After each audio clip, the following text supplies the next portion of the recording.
Guten Abend, meine Damen und Herren. Willkommen zurück auf Sonntag, whatever the German word is for spotlight. Oh, what a time off it has been. Not nearly enough time tonight to go into my Germany trip, but suffice to say, Deutschland's love for beer has, if anything, been severely understated. Like, it's the kind of big country where you get a beer on a walking tour and bring it with you on a subway to a beer tasting at the Oktoberfest Museum. Germany kicks ass is what I'm getting at. It's awesome. However, I am riding some international jet lag, so gonna be a bit subdued tonight. I apologize in advance. Fortunately, we have a game tonight that's gonna bring the noise on its own. Ion Fury. Oh, hey Kirby, good to see you. Now, for those just tuning in, this is a 2019 first-person shooter made by Studio Voidpoint and the one and only Build engine. The same engine that brought us the likes of Duke Nukem 3D, Shadow Warrior, Blood, and a bunch of other stuff that we prefer not to think about. Of course, this is a heavily modified version of Build. Kind of like how the Nameless mod pushed Deus Ex gameplay to new limits, and this game is essentially a team of fans pushing the engine as far as it possibly can go on new hardware, while still keeping that kind of classic, let's call it anarchic feel to the game. Or style of game, I should say. As you might imagine, 25-ish years of hardware changes make that pretty damn far. Anyway, right. Naturally, this game is fully built with modern features in mind. No DOSBox ritual magic required, full widescreen support, mouse look, etc. It draws a very clear line between its gameplay, which is extremely 90s, and its controls, which have all the conveniences you'd want in a title like this. I never did get that far into it, but really, with this kind of pedigree, you know pretty early on if this is your kind of ride or not. Let me get the readme here, which does have a quick little bit of backstory for us. In the near future, the streets of Neo DC are wrought with crime. You are Corporal Shelley Bombshell Harrison, leader of the GDF's GDF's domestic task force, and the baddest bitch bringing it to the augmented criminals that dare defy the long-standing order of permanent martial law. Fuck yeah, fascism! You earned your nickname through proficiency with explosives and kept it with your femme fatale looks. DC is your town, and you aren't gonna let cracked-out cyborg punks drag it any further down the drain without a fight. Though it's only been 6 months since you assumed the position, you're already the longest-serving head of the unit. A dubious honor, as all your predecessors were killed in the line of duty. As you fruitlessly attempt to get sloshed after another horrible day in urban hell, an explosion rings out and your overpriced, watered-down drink becomes one with the ground. It's time to get furious. I think that sets the tone perfectly for what we are about to experience. Crouch shoot that guy in the splash screen before we call it a day. Oh yeah, we are almost certainly going to do that. But yeah, let's get into this. See just how much my skills have atrophied since 1996. So, campaign. I think we can bring this up to hard. Why not? We do have kind of an intro sort of cinematic here, just kind of some cartoon stills. It's a very straightforward and to-the-point plot.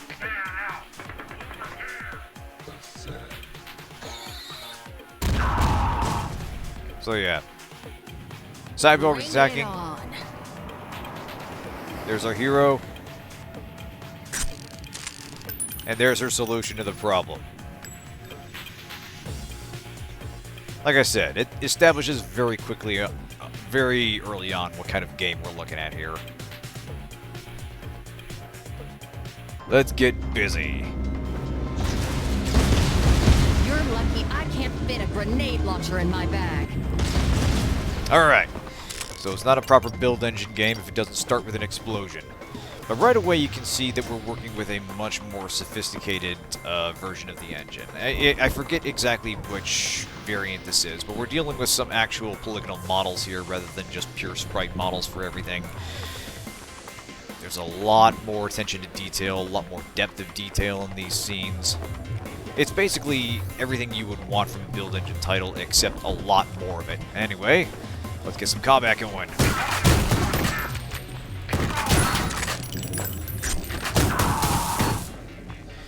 Note the size of the revolver. This is actually like an 18-shot revolver, and every shot is treated as a single shot, but it sends out 3 rounds per bullet, basically. It's a little confusing.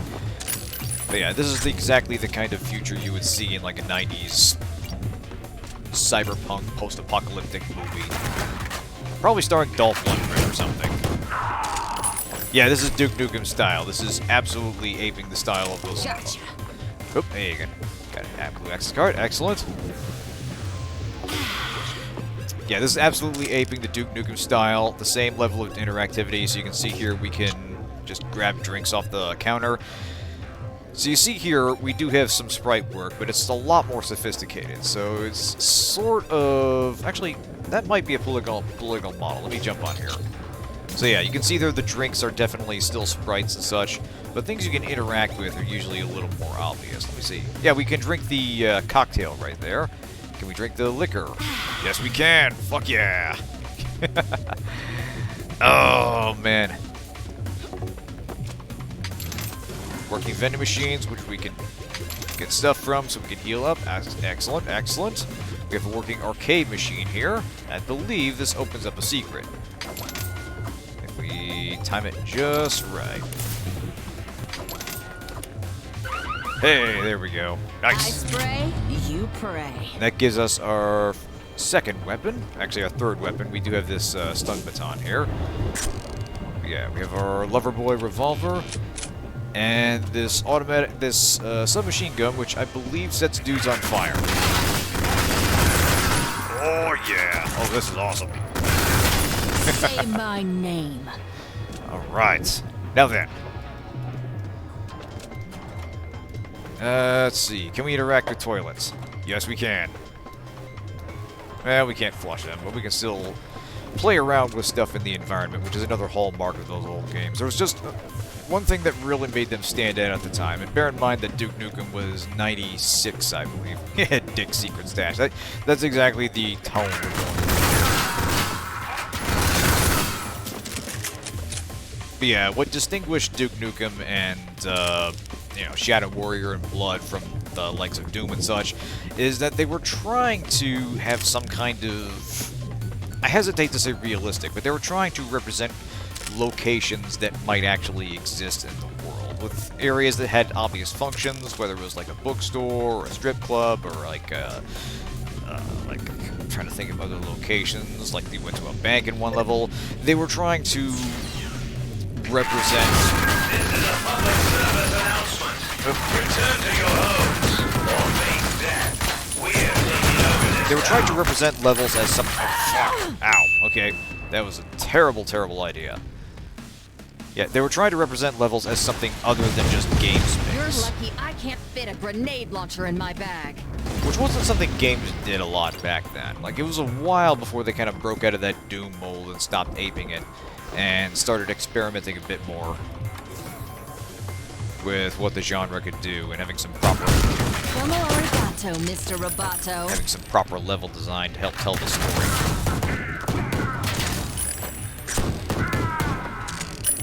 You can see here the enemies are actually pretty dangerous if they catch you out in the open. It's pretty easy to get shredded if you're not paying attention. So we're going to play this a bit more cautiously. Let's get that submachine gun again. But they do some nice things with the environment that kind of illustrate the very unpleasant world we live in. You don't actually see a lot of games from the 90s that really tried to realize a big cyberpunk city quite like this. And, you know, we're still moving through a sort of linear sequence of levels, but again, we're trying to represent realistic spaces. Like, this is a club with restrooms and such. We've got what looks like a dance floor. Let's see. Right. We open up this, and that takes us out to the street.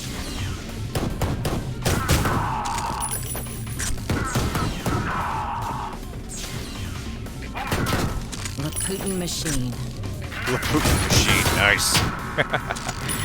So one notable facet of these games is also that the characters had attitude to them. Like, you had Duke Nukem, obviously, you had... Oh, shit.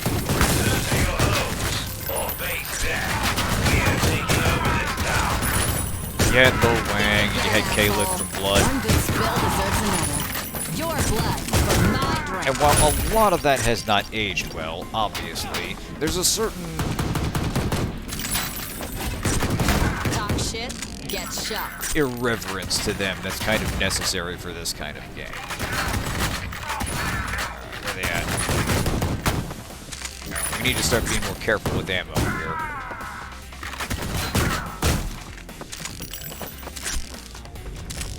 Oh, I'm not... Hang on a sec. Let me adjust the volume. Alright, that should do a little better. It's alright, like I said, I'm still fighting some jet lag, so... I'm not gonna be at full streaming strength tonight. I do apologize. We'll try to... adapt. Anyway... Fake it, baby. So yeah... Hard mode kind of means it, so we're gonna have to play it carefully with the ammo and be more thorough in hunting down extra power-ups. Okay, stim pack, that's good. Yeah, there's a deceptive amount of care that goes into making a title like this, where it looks like it's just a chaotic free-for-all that's just all about violence and 90s action, but so much of these games depended on care in the level design and enemy placement and making sure that the player had enough weapons to proceed and coming up with innovative gadgets and such. Like, if you're going to give the player, oh, hey, hang on a second. I see that. Historically, a crack in the wall means a secret. However, we don't have any explosives with which to... Oh, yeah. We don't have any explosives with which to open it, so we're going to need to look around a little bit. It's quite possible. Aha!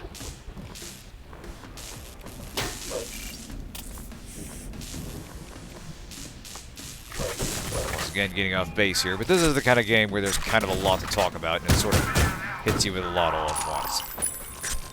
But yeah, a big reason games like this stood out is that level design that tried to make game space out of semi-realistic or semi-logical locations. Things that look like they have a purpose. Hang on a second, is this? Nice! Hey! Disperser. I think that's a shotgun.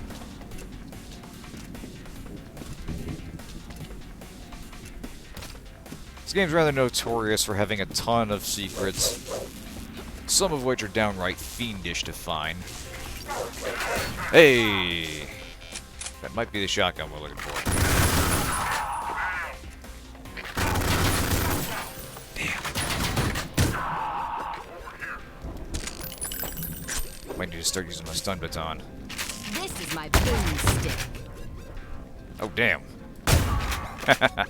Alright, you got stuck on the level. Awesome. You're definitely going to see some jank, which is part of the course for titles like this. Anyway, we got us a good shotgun. We're going to try something. I'm going to try to shoot that wall open. Why not? Yeah, I didn't think so. It's quite possible there's an explosive around here we can use. We'll have to keep sharp. But yeah, you can see here we're moving through what looks like kind of sort of an open air market. Yeah, we've got like a bar right here. Ah, we're going to the brothel. Excellent. Really need to blow off some steam. Some assholes crashed my party and ruined my drink. It wasn't even a good drink, but it was mine, damn it. Ooh, headshot on that one. Nice. Alright. Oh shit. Okay, that one's using grenades. Actually... Damn. Alright.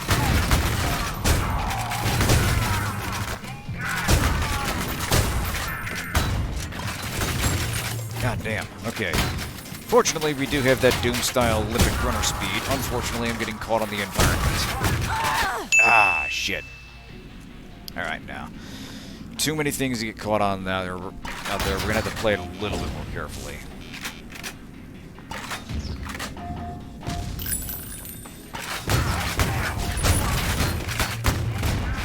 I think some of these have alt fire, depending on the gun, but I'm not 100% sure. Now you can see here I'm trying to lure these guys into coming closer, but they don't appear to be playing ball, so that might be something that's specific to hard mode, or just something the AI is likely to do, whereas the enemy in Duke Nukem and Blood and such wasn't particularly intelligent. They mostly just kind of milled around aimlessly, and when they spotted you, they'd make their way over through whatever means they had available. Some could fly, some jumped, some ran.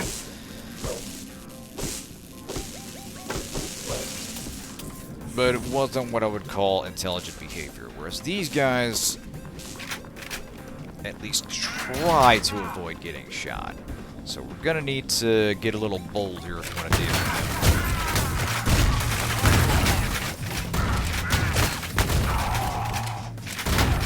Damn.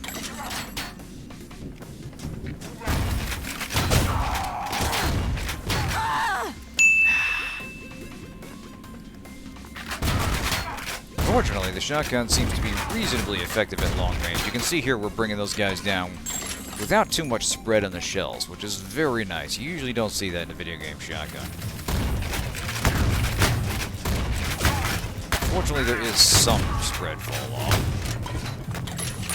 Alright, let's get over here. Nice, nice, nice.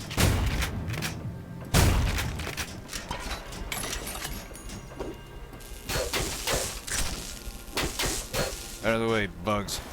I'm eating whatever I can find. Gimme. Nice. Yeah, we'll have to make a thorough search for ammo in order to keep up with my consumption needs. Let's see. Is there anything down here? They would put a ladder. Aha!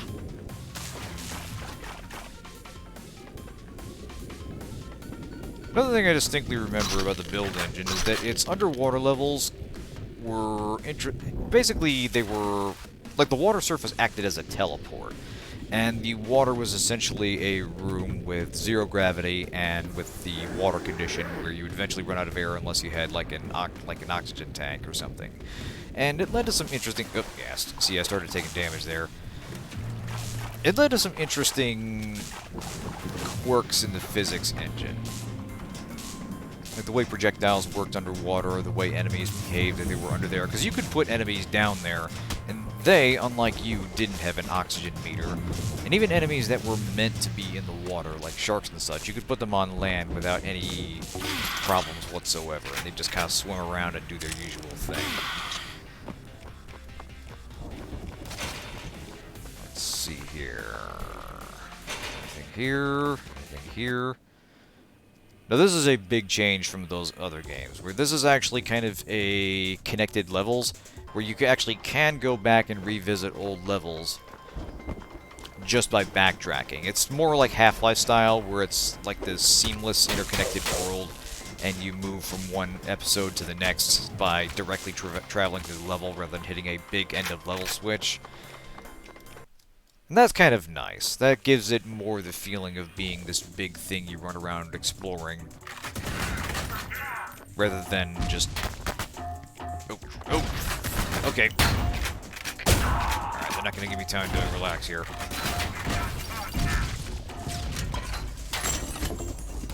Yeah, it gives a feeling of being this big cyberpunk city you're running around fighting crime in, as opposed to just a sequence of levels one after the other. Alright, yeah, I see you.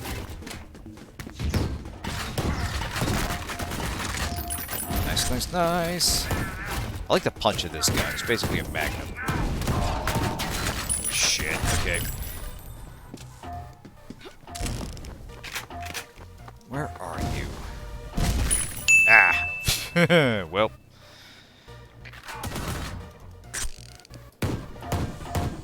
Standing still is basically death. This is the kind of game where you very much want to keep moving.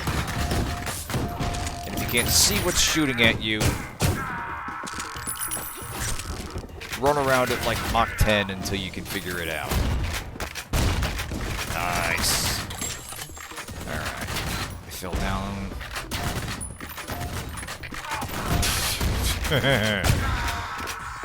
Yeah, this is the most 90s game that 2019 could have ever produced. And again, I think the attitude is only part of what made those games stand out, but it is a little bit of a spice that gives them kind of a gleeful, anarchic feel to them, where it's literally just... I've got a present for you. How cartoony can we make the violence and still make it, like, ludicrously violent? How irreverent can we be and still... Fire in the hole, assholes. Oh, grenades. Okay, we got this. In fact, I know just where to use this. Yeah, this is to say that... I mean, obviously characters like Duke Nukem have not aged very well, and certainly not Lo Wang. And, how do I switch between ammo types? Playing the best Duke Nukem game. Hey, Ivory, good to see you. Okay, right-click switches between ammo types. Got it. Yeah, we were just talking about that. Nice! Oh, what do we got here? Big secret stash. Ooh! It's about to get pucking rowdy in here. Oh, Shelly, you ride the line between legitimately badass and cringe almost perfectly, and I think I'm in love. But anyway, let's get back to killing stuff. But yeah, the thing about characters is they're kind of secondary to what made those games great, and a degree of attitude helps. But the characters like Duke Nukem and Lo Wang are definitely dated and have not aged well, and weren't really that good as characters to begin with. They were fun enough just as like archetypical action heroes. Though obviously Lo Wang has some stuff that's just a little bit not great in hindsight, or even at the time. Really, some of the stuff was very obviously done by white dudes with not a lot of care or concern. However, there is a way to make a 90s action hero that's just guns blazing machismo, wisecracking, and just irreverent about the carnage they're making without having them just be not likable or not sympathetic. Caleb, though. Yeah, Caleb is an example of a character that holds up. Give me the stuff. Yeah, you absolutely can make a Duke Nukem game now, even starring Duke Nukem. You just need to... I mean, you would need to update the one-liners he's constantly referencing, obviously, because he's definitely... rather famously quoting They Live and other action movie stuff, and so does Shelly for that matter. But you need to... what's the best way to phrase this? It takes a certain amount of intelligence to make a character that is seemingly a dumb-as-hell meathead, but remains a likable action hero. Like, I think the good... Yeah, look at Duke Nukem Forever, do everything not that. Exactly. Don't treat Duke as a serious character. Treat him as just a Johnny Bravo-style cartoon hero that just happens to be really good at killing aliens. And try not to do anything plot-wise with him. Just come up with a pretext for killing a whole bunch of enemies in richly detailed environments with a lot of interactivity and some very memorable enemy designs. Give him an imaginative arsenal and let him go to town. The more thought you put into the story, the more you're just kind of getting wrong what these games do right. Damn. Held still for just a second too long there. Oh, thank you, Kirby. Don't mind if I do. Chances are very high, actually. Oh. Where'd you... Oh, boy.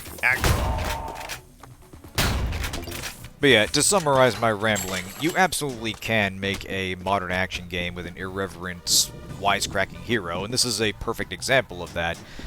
You just need to be... let's see. Might need to get a little closer. You just need to be a little more careful in the way you structure them and make the focus of the game the game. Make the focus on the action and the level design and the fun things you can do in the environment. Apparently not. And not so much the character themselves. The character is fun, but they're only part of what makes those games entertaining. Anyway, it's possible I need another weapon to get that thing open. Just out of curiosity. Nope. Never mind. So we'll have to press on and see if something else comes up.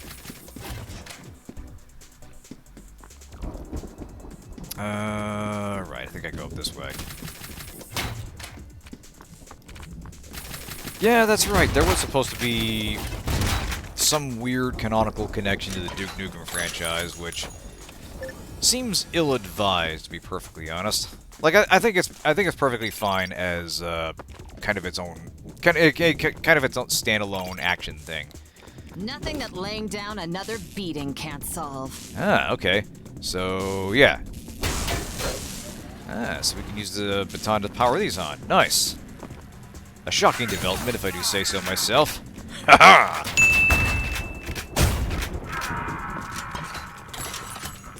But yeah, it's probably for the better that Shelly is just kind of her own character doing her own thing, and any ties, any weird ties that has to the vast, intricate Duke Nukem Forever canon are just left in the past.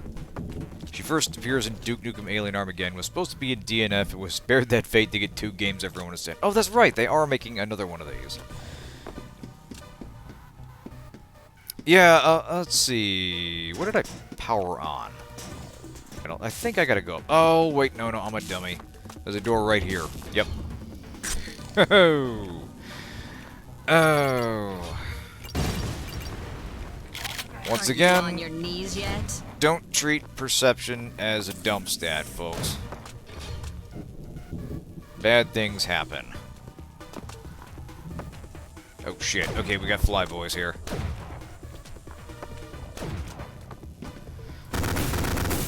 But yeah, Slipgate Ironworks has been slated to develop a sequel to this, called Phantom Fury, I believe, which just has a listed release date of 2023. Where are you at? Ah!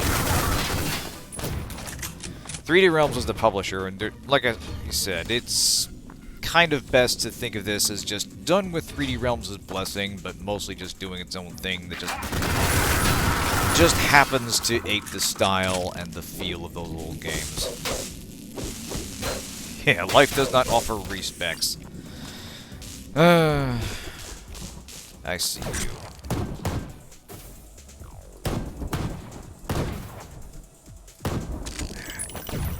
Damn it.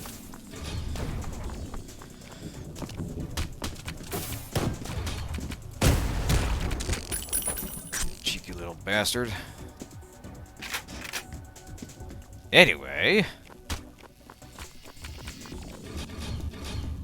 Right. It is legit. Like, it's a heavily modified version, is my understanding, but it is using the original build engine with enough tweaks to make use of modern hardware. And I saw that, and I'm gonna get it, even if it costs me more health than it's worth to get.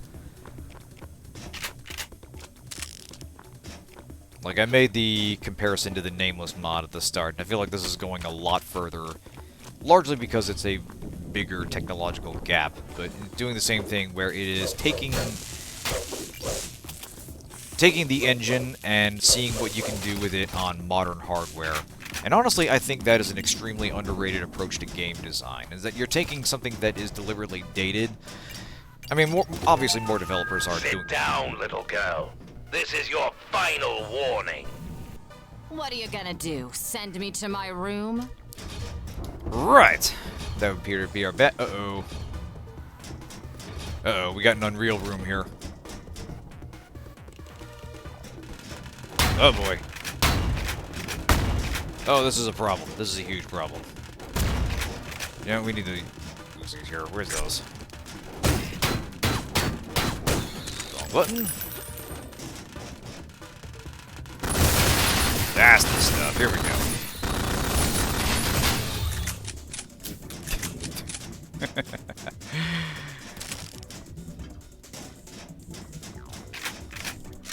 Oh yeah, we got a special delivery right to his bedroom. All the high explosives he can sign for and then some. Kind of like if New Doom came out in the Doom engine, considering what people have done with the Doom engine. Yeah, that's the thing. It is insane what people are getting the Doom engine to do. And I feel like it is... what's what I'm looking for? I feel like it is freeing in a sense. Oh, goddamn, what even got me? Damn, I didn't even see that. Ah, fuck me. Alright, I'm gonna have to remember to quick save more often. Are you on your knees yet? I feel like it is... not having to worry about advanced graphics engines frees the designer up to execute more on their vision and get a little bit more creative. Like, even though this is definitely relying on some trickery, you can still see the seams in... Oh.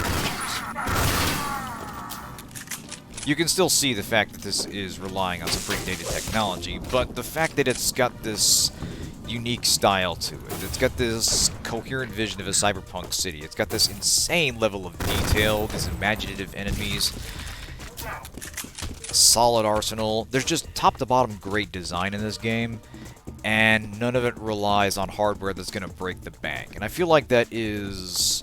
I'm glad to see that... Oh, yep, that's wrong way. I'm glad to see that it appears to be a viable path forward for indie developers looking to make something new and interesting. Yeah. I got a little bit ahead of myself, which happens when I stop to try and talk and make a point. Yeah, game design benefits from game design. Who'da thunk it? Gotcha. Right, I gotta go this way.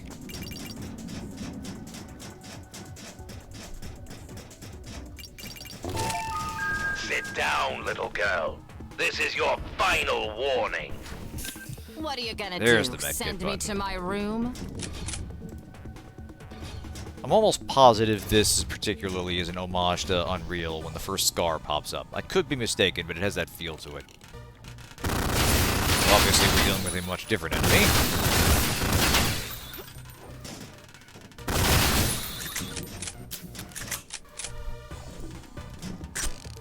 I never miss. Alright, excellent.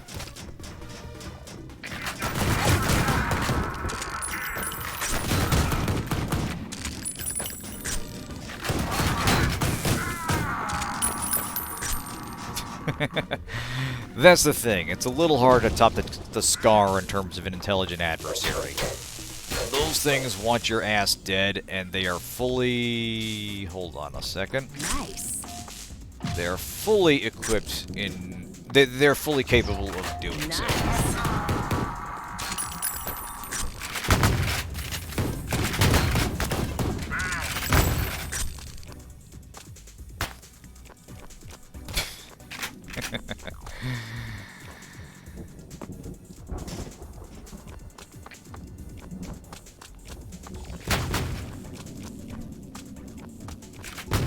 Well, here's the thing, Branch. Before the stream, we both had to agree that one of us was going to do the wisecracks and the other was going to do the shooting. Unfortunately for her, I won the coin toss.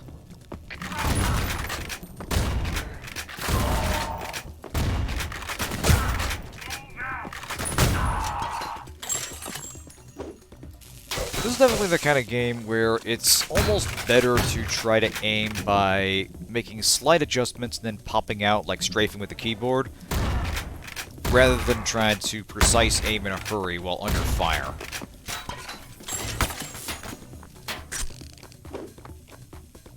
I could use a proper long-range weapon. These sort of get the job done. We're done when I say we're done. Alright, anything else? Looks like it's reasonably quiet at the moment. So yeah, I'm pretty sure there's a thing up here. If I can find something to bump over, let's see if there's something up there. Oh, I think I might have busted the only things I can. But anyway, yeah, for those that care about the plot, that dude there was our antagonist, who I don't believe we've been given a name yet. I don't believe he's been given a name yet. I assume he does have one. But he's basically just like a budget Dr. Proton from Duke Nukem. He's the one that's sending all these dudes after us. So after we kill all of them, we gotta kill all of him.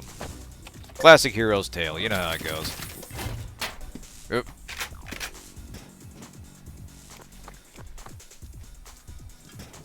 I always feel like in these kinds of games, it is Nice. easy to... Oh, yeah, I thought so. There's someone else out there. There you are. It's easy to think you're safer than you are. Enemies have a habit of just kind of wandering around. Now, when they're in active combat, you saw earlier that they weren't likely to sort of stumble. Haskell, that's the guy. Definitely not Proton. Yeah, I feel like that's the vibe they were going for. And correct me if I'm wrong, but I believe that's John St. John, the voice of Duke Nukem, voicing him. Which, honestly, he seems like a pretty cool dude these days. I feel like he definitely deserves to get more voice work than he probably does. Yeah, I dimly remember that being a thing, but I can't be... I will have to look that up after the stream. Alright, did that... no it did not. Just blew through a hole in the wall. But you know what? It's an explosion. It's worth doing for itself. It was all selling the same. Well, there you go. Cat privilege. Alright. Oop.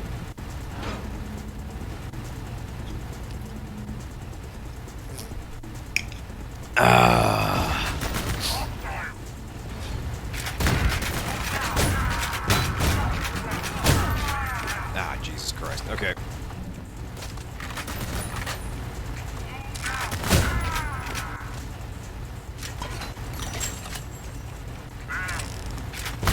Damn, okay, they do kind of fill back out into here.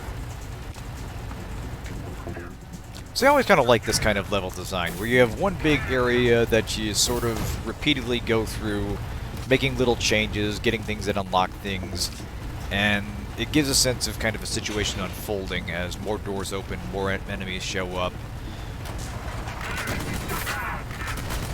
It helps an area feel less gamey. Oh, Jesus, okay.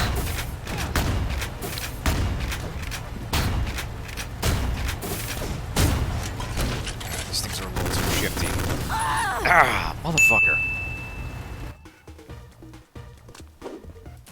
It is John St. John. Okay, cool. Well, good on him.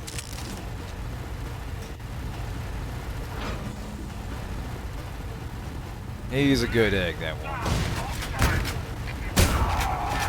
But yeah, I do like this whole constantly weaving in and out of buildings in this area, unlocking new areas, enemies kind of spilling back in. It gives the feeling that this doesn't exist just for game space, but is an actual place in the world. And even if I can't go into every building, it's not there just to provide a linear path to the next level.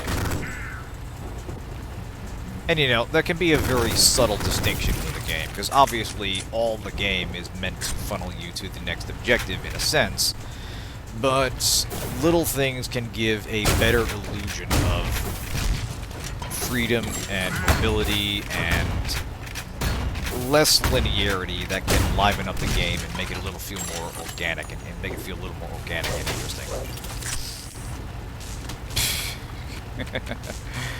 Oh god, Kren. Dodge this. Chris is never going to forgive you for the things you're going to do as a druid, is she?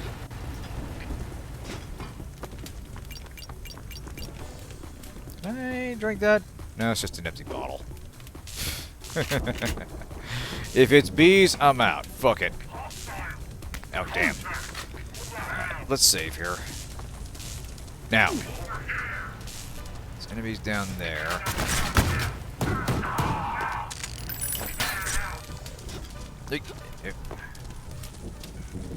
Hyper reality. Yeah, that's a good term for it.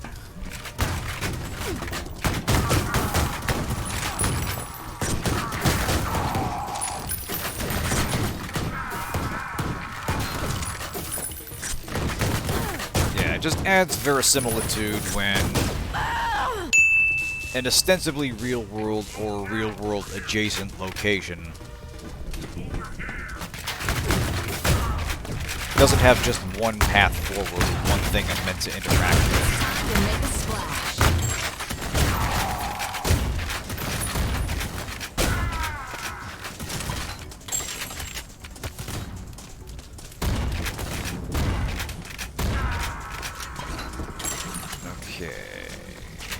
Now, I got a warning about secrets, so that must be the end of level thing. I see the skull. That must be an actual point of no return. Can I even go back for them? I can. Excellent. Not going to make an exhaustive search here, but I am going to look around and try and patch myself up. As you can see, I've taken a bit of a beating here. And of course, there are more dudes down there. Why wouldn't there be? There are always more dudes. Hey, Shelly, we gotta move.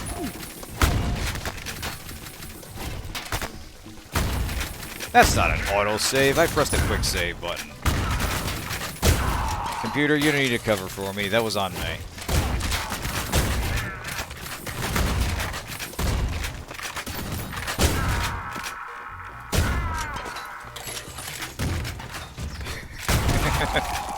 Oh, nice! One of them blew the other guy up. That's awesome! Oh, and then he blew me up. That's less awesome.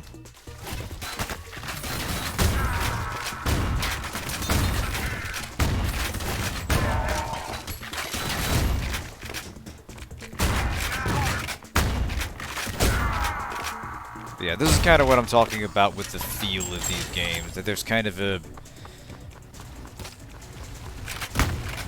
I hesitate to overuse the word anarchic, but that is the thing that keeps coming to mind. There's a sense of chaos to combat in these games, just from the sheer number of things that can happen. Some of it scripted stuff in the environment, I see that armor pickup. Some of it just the complex ways that enemies can interact with each other. And really, let one who does not appreciate the ability to just kind of neum through the level and just quickly retrace your steps and move on to the next objective at this speed. Just let that person cast the first stone. And you should actually, like, call your local Blade Runner, because that's a replicant. That is a person that does not understand human joy and never will. Larian managed to get their panel stream for PG-3 banned from TikTok because they informed us you could romance the Druid companion in bear form, and they showed a clip of it. Oh, man. Well, you can't say they don't know their audience. You know some campaign has had to work that out at some point.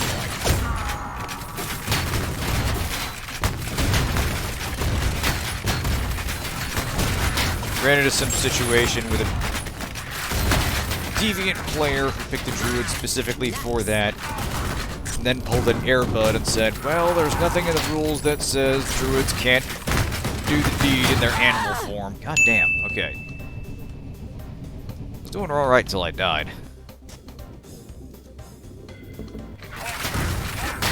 Alright, we need actual cover here.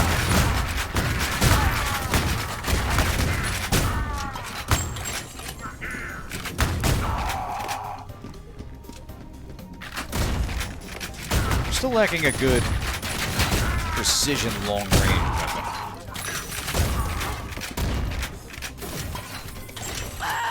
Oh, goddamn. Okay.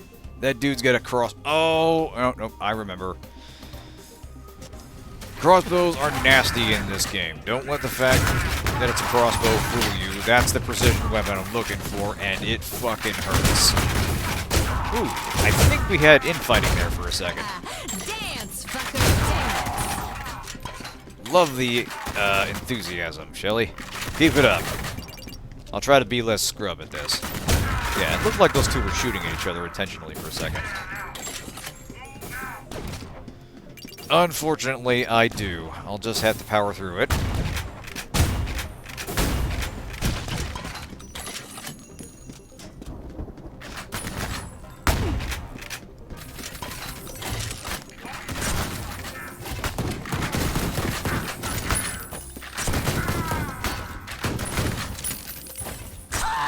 Yeah, okay, that... Whoever it is with a crossbow, they're a priority target. That thing is, if not an instant kill, then one of the more dangerous things out there. Oh, Jesus, hell. You know what? I got my grenade launcher. Now's the time for this. Right when I'm close to it. Let's try this again. I picked hard for a reason, and I'm getting what I paid for.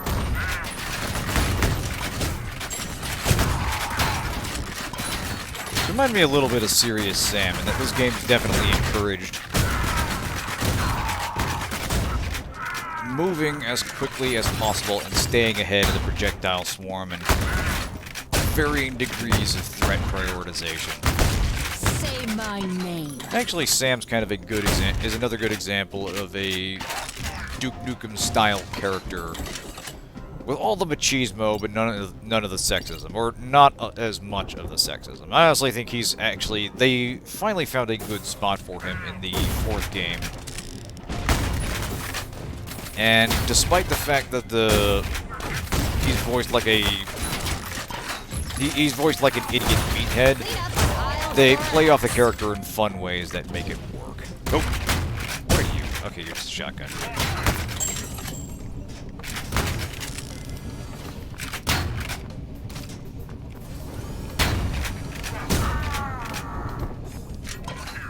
Okay, yeah, the clip shows the bear getting really close, then pans to a squirrel in a tree eating an acorn, who looks up and sees what's happening. His ears go down in terror, then it drops the nut as it was eating, as you see the therapy it's going to need come into being. Jesus Christ.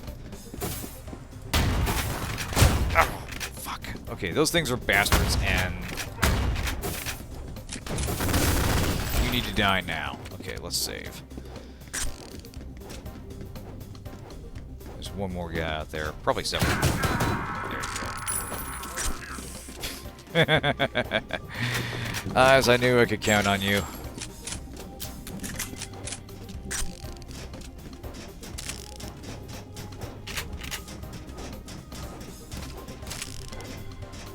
Alright. We're gonna need to play it real careful so we can heal up. Yeah, I thought so. Pretty sure I didn't get the crossbow dude. Damn it. Ah. Well, got the crossbow, dude.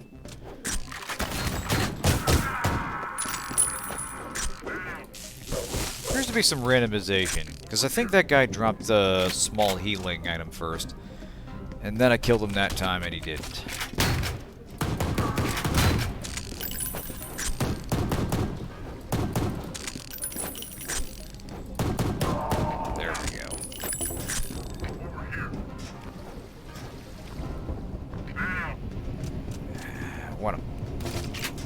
Dude, if I can, but being a bit cagey.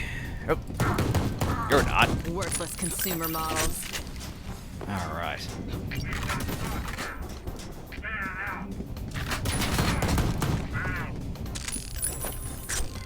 Right, onward.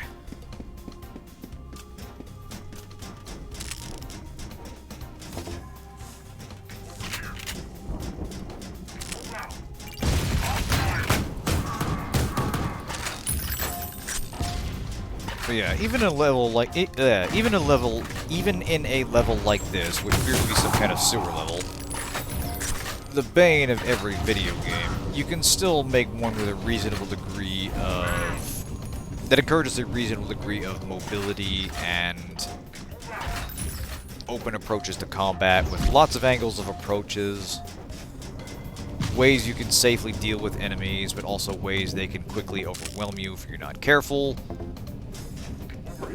Again, level design is an essential ingredient in a first-person shooter. And especially in one like this. Like the sheer number of things you could do in the build engine, even back in the day, that encouraged a pretty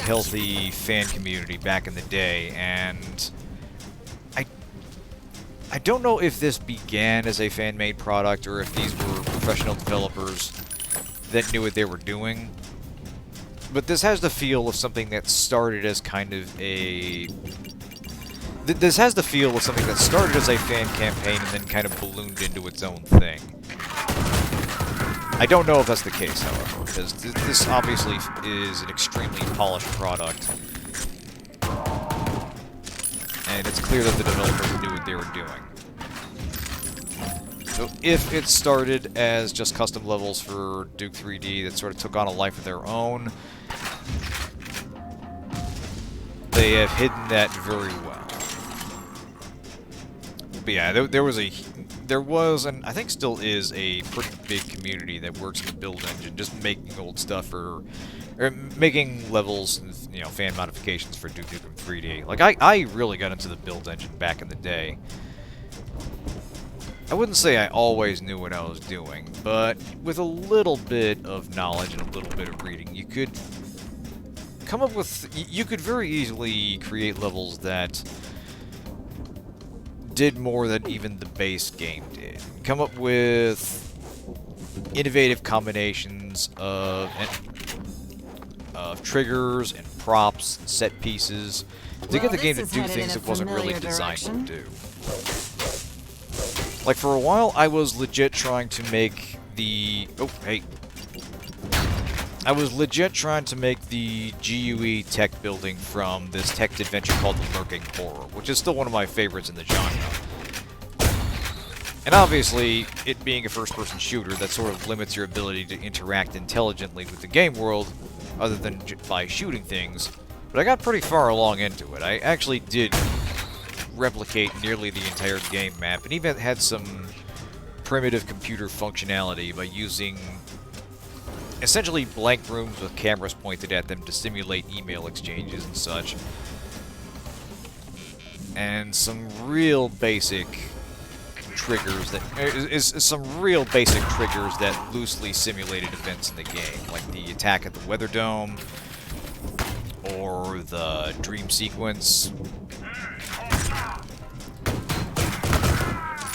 I'm pretty convinced that someone a little bit more industrious than I probably could do what I was trying to do, which was essentially recreate the game experience, just not in a text adventure. And honestly, these days that would be a better fit for something like System Shock or something, or some other first-person engine where shooting is not your only means of interacting.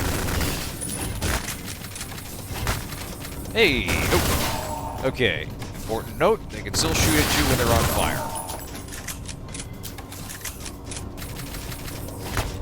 But yeah, the build engine reminds me a lot like the Warcraft 3 engine, where people were making entirely different things with it. And I think ultimately the Doom engine was what got more attention in terms of flexibility.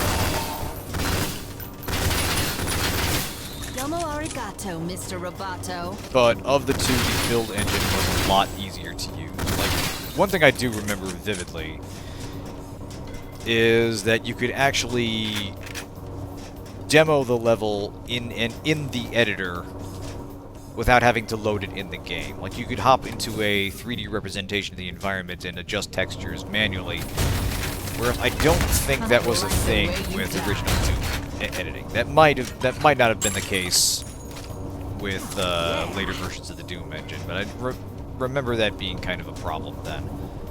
Okay, the director of this game is the person who's been maintaining the eDuke port of the build engine, which is what's used for build modding. This game is always intended to be a commercial product. Okay, yeah. Yeah, this is simultaneously a labor of love. Oh, wait. Damn, did I destroy that? Shit. That was probably... It probably always was destroyed. I doubt they would let you screw yourself over that way. Also, I think we're meant to do this. Although... no, just making sure. Haven't been finding a lot of secrets. Because as you saw in the last level, I missed like 10 of them. So that is a sizable amount.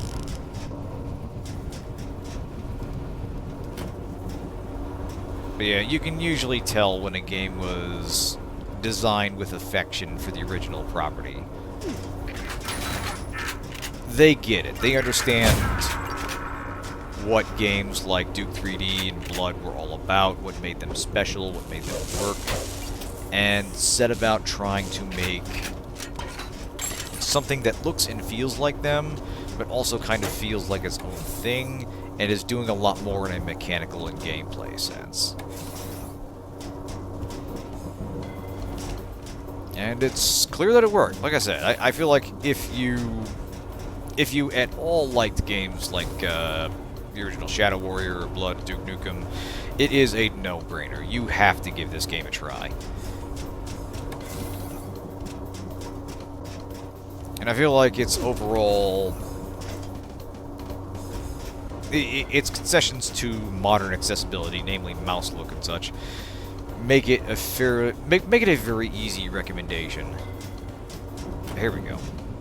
1B. Right, we should pay attention. Okay. So, that opens those. Okay. Oh, hang on a second. Yes, here we go. Hey! Oh, hey!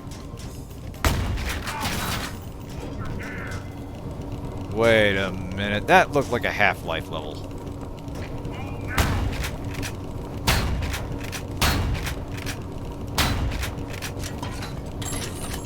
Bastards. Oh, that's right. I do have these. Dear Ike! Nice! Forgot to pick these up. This is perfect.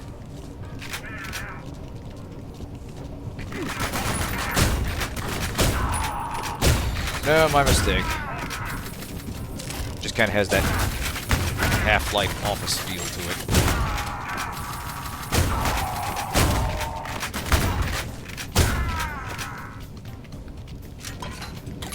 Okay.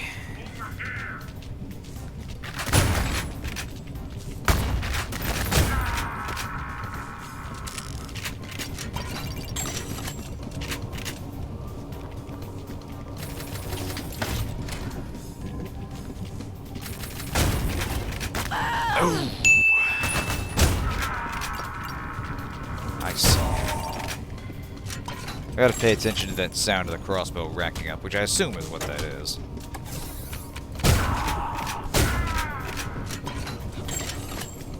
Kind of a good get the hell out of the way sign. Give me that soda. There we go. Give me that other soda. Yes. Nice. Shelly needs snacks.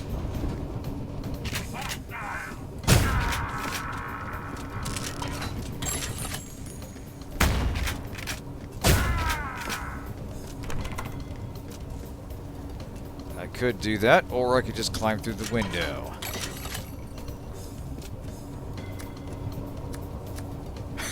You can turn the light on and push it around. Awesome.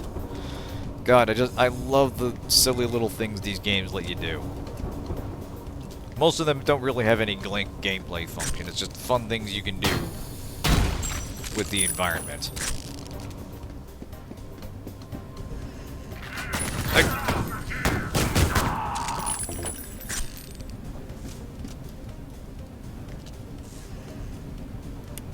Nice.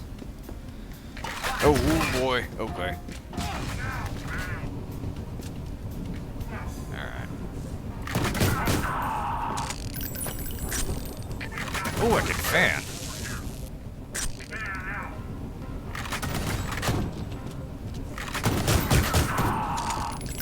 Looks like it was a lock-on, too. I'm gonna try that out.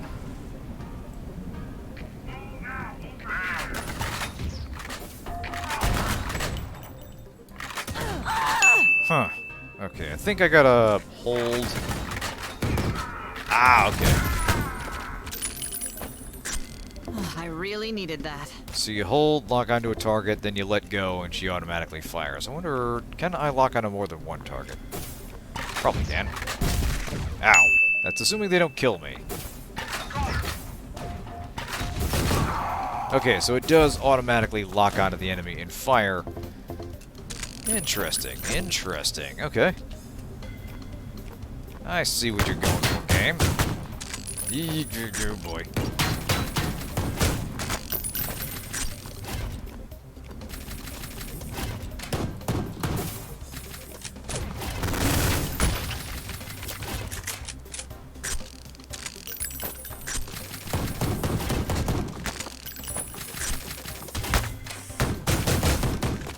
Goody goody gumdrops. Now then.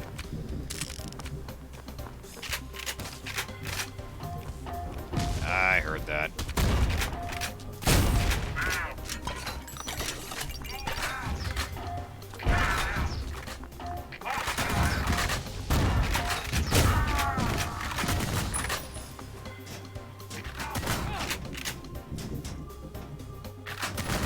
Where'd you go?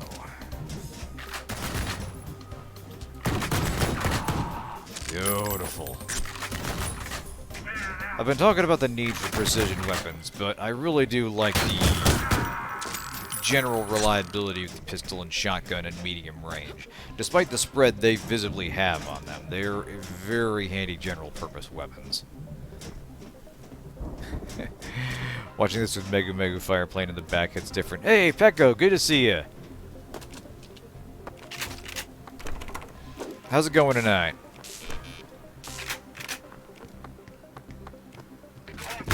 Oh, fuck me.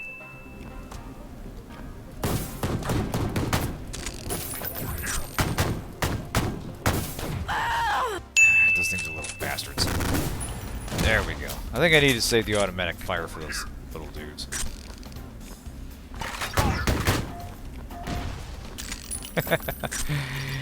Yeah, just doing a little, not quite retro throwback, but it's a game that feels, it's a game that looks retro, but plays modern. Ion Fury. It's basically, what if games like Blood or Duke Nukem had essentially infinite hardware to work with. I don't know if the game's really that modern. I haven't seen an overly long cutscene or microtransaction everywhere. Eh, fair enough.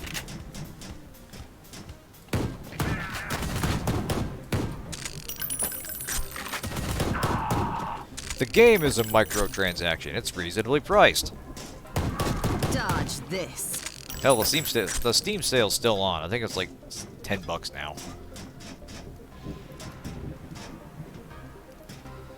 Alright.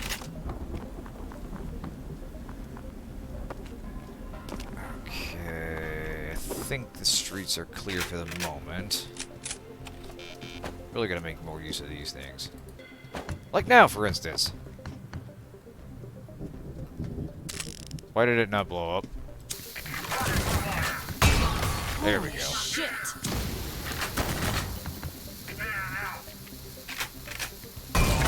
There we go. Ooh, that was nice. Yeah, literally cost less than a single cosmetic purchase in Diablo 4 or Destiny 2. Oh, man.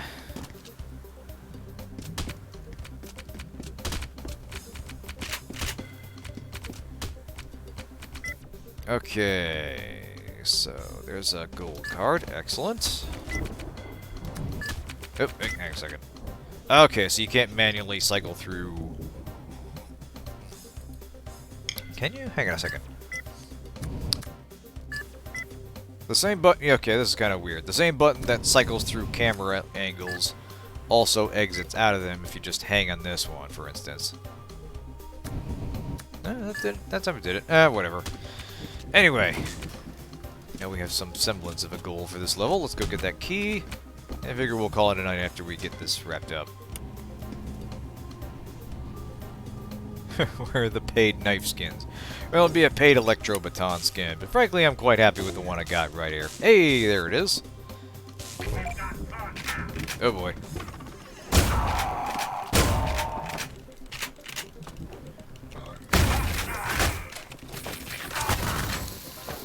Yoink.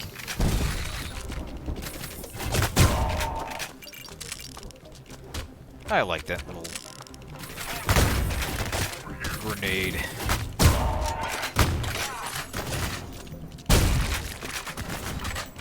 It's good to do. In fact, I've got to make more use of them. Oh!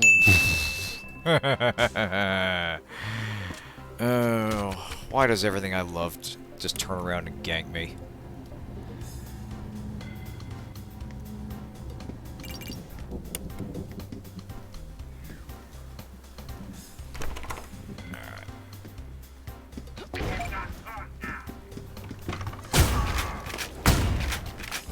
Crossbows.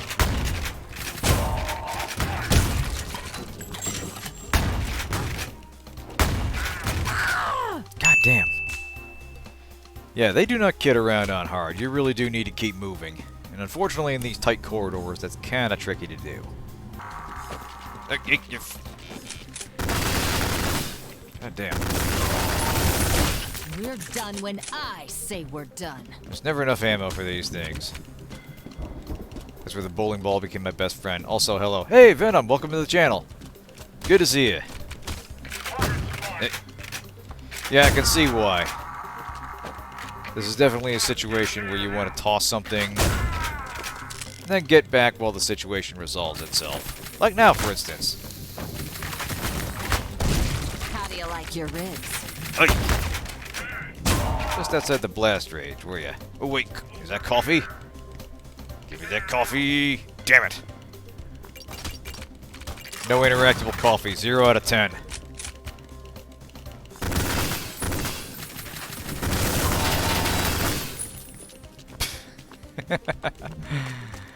Oop. Thank you, Pecco. Don't mind if I do.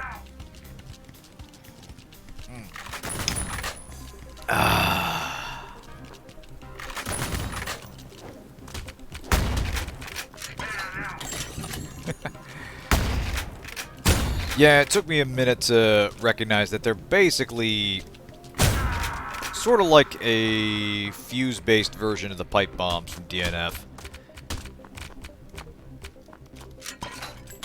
A little more meant at clearing out enemies behind obstructions and such. But yeah, for the primary firing mode, I kind of get now. I kind of miss that about video games, where there's an element of discovery where the game doesn't tell you exactly how everything is meant to be used right out the gate. That you're meant to sort of experiment and figure things out. That's kind of what I like about Amnesia: The Bunker, where it explains some mechanics just enough to get around, but you are expected to play around with your arsenal and get into the world and get your hands dirty. And occasionally things go wrong. Occasionally you goof and blow yourself up, or set yourself on fire, or misuse a firing mode you didn't know you had. And that's okay. This is a game that wants you to have fun with it. This is a game that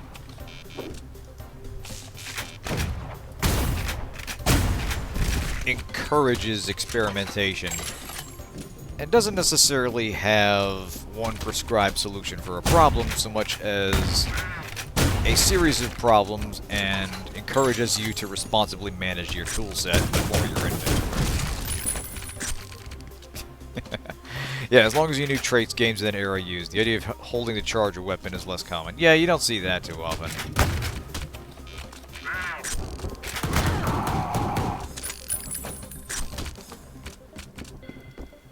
And you know, if they're not explaining critical things you need to progress or things that really can make your life easier, that's kind of another thing entirely. I think there's a degree...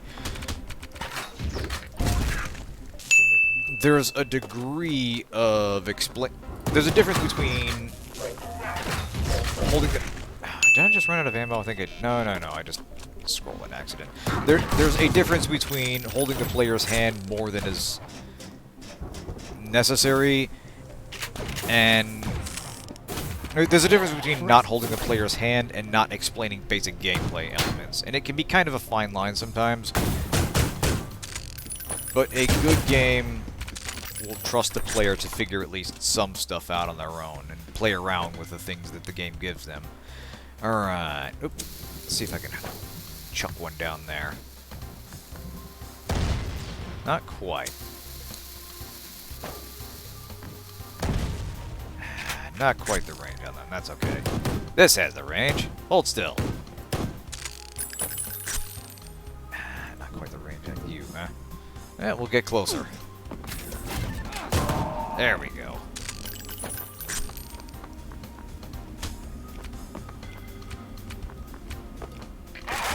Oh boy.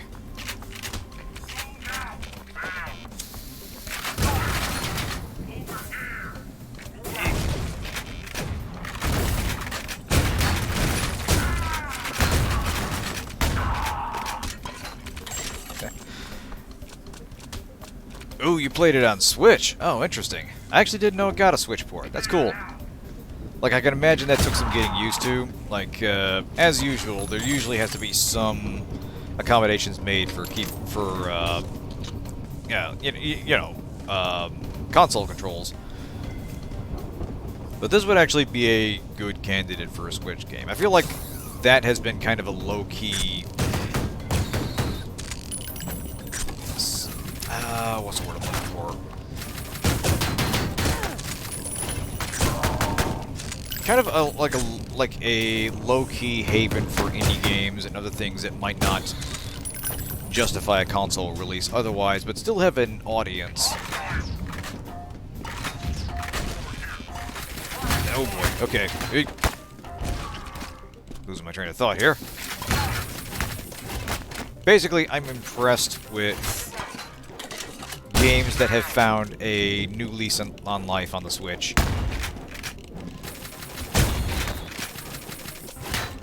And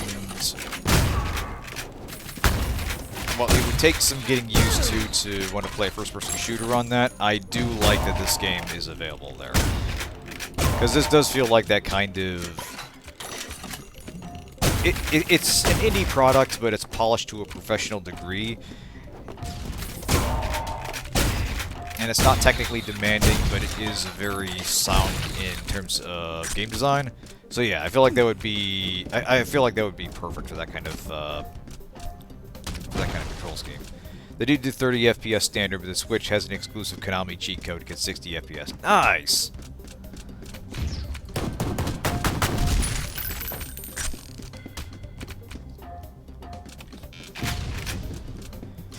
Okay, there's the golden door.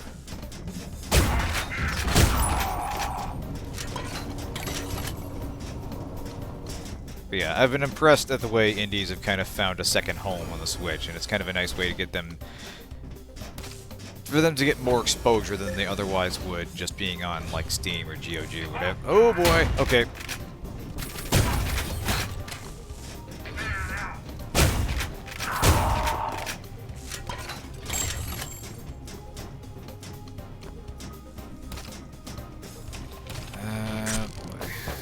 Hey, go, go.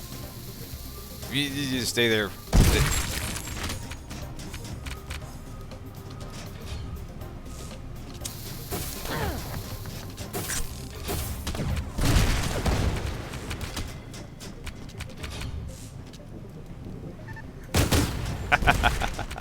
One of them got squished between the door. That's awesome.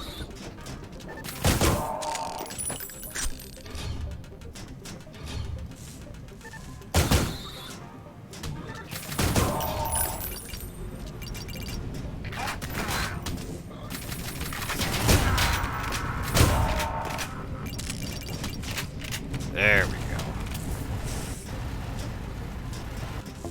go. Anybody else?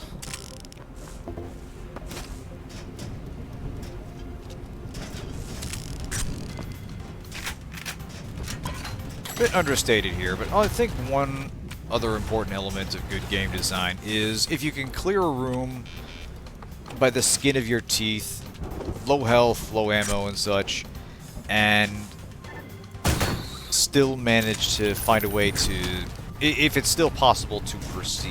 Like, I think it's a good... okay, that's charged. I think I need to give one of these a whack. Yeah, here we go. Oh my god, the quarterback is toast. I didn't even see quite what happened, but again, sucks. I love the enthusiasm in the VA for this. But yeah, I feel like a good game never quite makes it impossible to proceed, even if it is very difficult. Like, obviously, at some point, you have to trust the player to manage resources. Yippee-ki-yay, motherfucker. But if they can get through to... if they can survive to the next encounter, even just barely, and recover from there, I think that's the mark of a good game. I think allowing players to recover even from a serious situation is what separates a game that is tense and engaging from one that's just tedious. The Die Hard reference. Oh, yeah, yeah. Again, this game knows exactly what it is and what it wants to be, and I love it for that.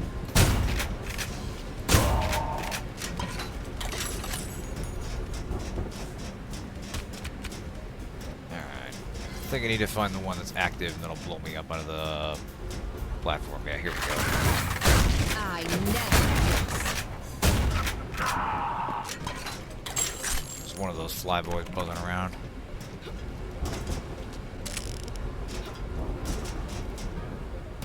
Uh-huh. It certainly does suck. Oh, oh, oh, hey. I saw that. Hey!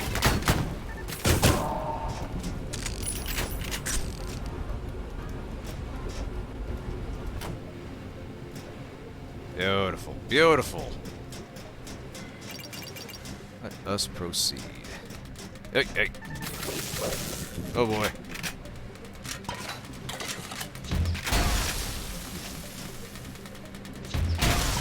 Probably should have used the bowling ball for that, but yeah. Oh, ay.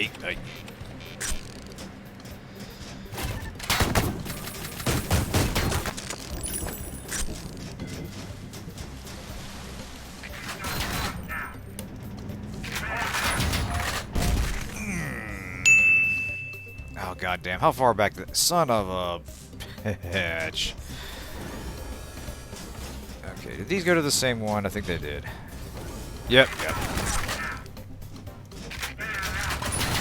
We'll see if we can make it to the end of the level. I've seen the sequel trailer. I did not actually... I'm sorry. I've seen the DLC trailer for this. I have not seen the sequel trailer. I actually only just found out that the sequel was in development. Suffice to say, I am interested.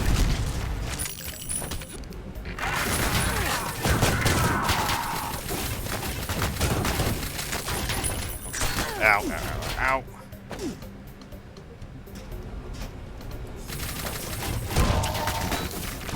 Hey, hey. Huh, forgot I had these. Hey! Oh, oh, hey.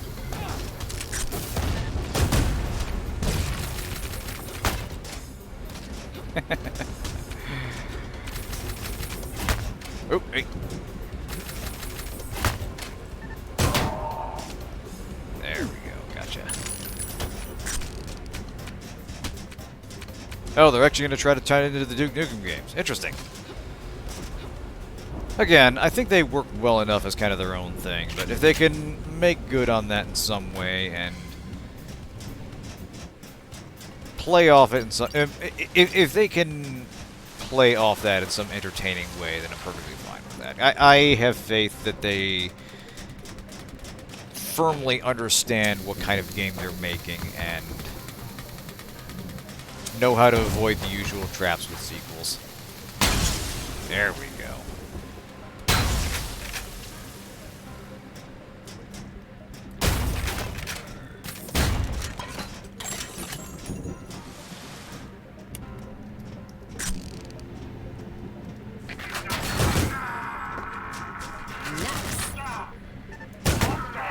Oh yeah.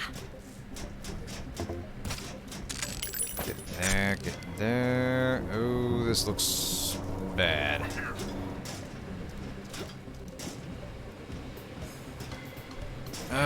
Jumping puzzles. Oh wow, look at that. We fell through the level. Awesome. That's less awesome.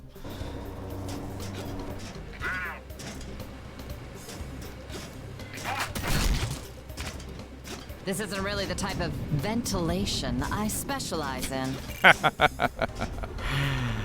Oh god, that's so bad. I love it. Swallow this. Ow. Yeah, we were talking about that earlier. It was kind of like a twin-stick arcade thing. Imagine It's a bit easy to cancel your momentum in I the air. specialize Like, in. if I do this, you can see I just kind of abruptly terminate, whereas I have to keep holding down the forward button to keep moving. And you know, that's not necessarily a bad thing, but that is something you have to kind of prepare yourself for.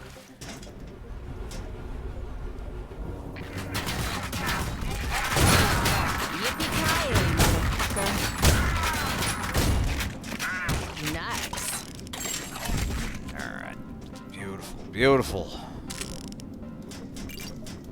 Let's see. Oh, damn it. I want stuff, but I don't want to die getting it.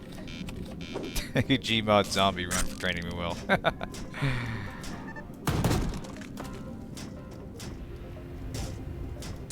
Oh, of course. Hey, damn it. Where was that? Oh, you. Little bastards.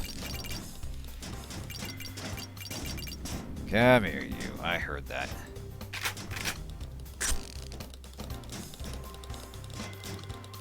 Oh! Okay, it's one of them centipede boys. This level's going on a lot longer than I thought it would.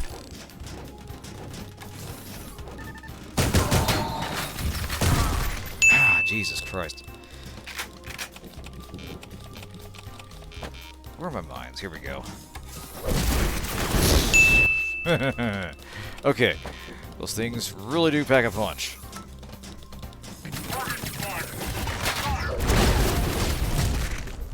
Damn.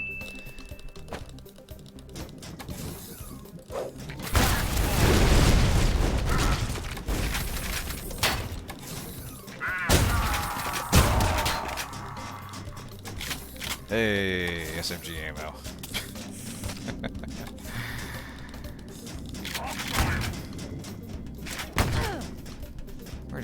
Where did you come from?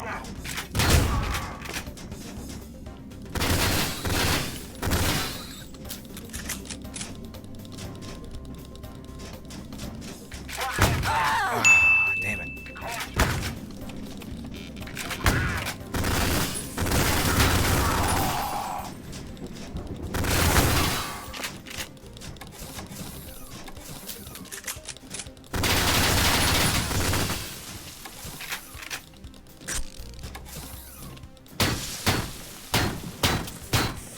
Yeah, we need this.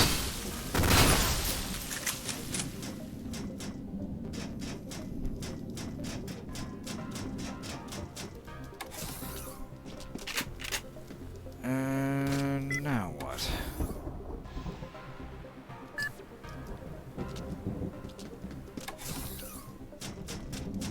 We'll see if we can get to the level exit in the next few minutes. Otherwise, we'll probably have to just call it where we stop. Okay, those are busted. Can I bust you? No.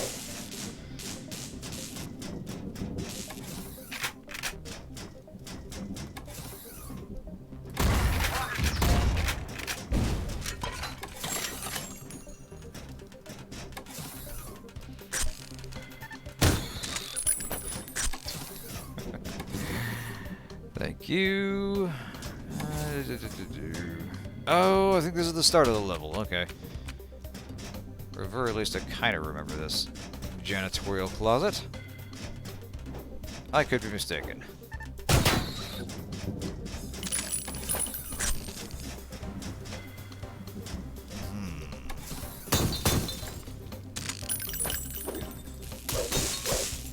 Nice.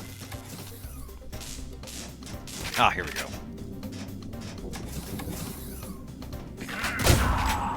Beautiful. Okay.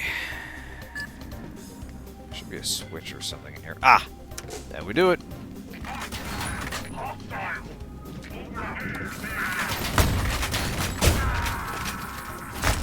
Press E on the soda. Good thinking.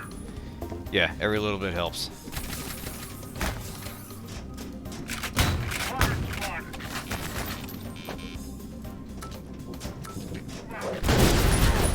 Ah, damn.